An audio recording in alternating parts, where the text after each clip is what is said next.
Hello बच्चों, let's see this question. This question says that discuss the basis on which soils are classified in India. तो बच्चों इस question में हमें soil का क्लासिफिकेशन लिखना है. So the key concept of the question is soil formation or classification. So soils are classified on the basis of factors like soil formation, color, thickness, texture, age, chemical and physical properties.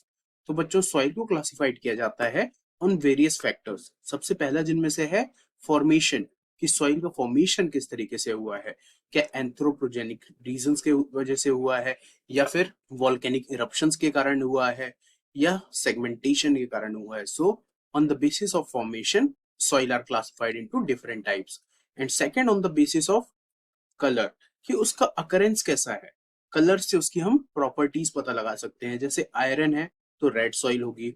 And the third point is thickness, कि soil की जो thickness है वो कितनी है, कम हो है या ज्यादा है, उससे भी हम सॉइल को क्लासिफाई कर सकते हैं. एंड देन टेक्सचर, कि सॉइल का टेक्सचर कैसा है, दिखावट कैसी है. ओके, एंड देन एज, जैसे कि रॉक्स को पता लगाते हैं कि रॉक्स की एज कितनी है, वैसे ही हम सॉइल का ही पता लगा सकते हैं कि उसकी एज कितनी है. उसके हिसाब से भी हम उसे क्लासिफाई कर सकते हैं. And then chemical and physical properties, कि उसकी केमिकल और फिजिकल प्रॉपर्टीज क्या है. So on these basis the soil of India is classified into alluvial soil, black soil, laterite soil, red and yellow soil, forest and mountainous soil.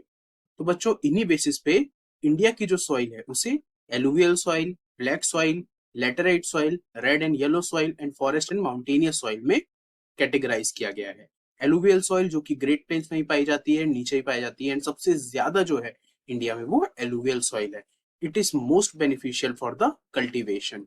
जिसके बाद black soil जो कि Malwa and Deccan traps में पाई जाती है.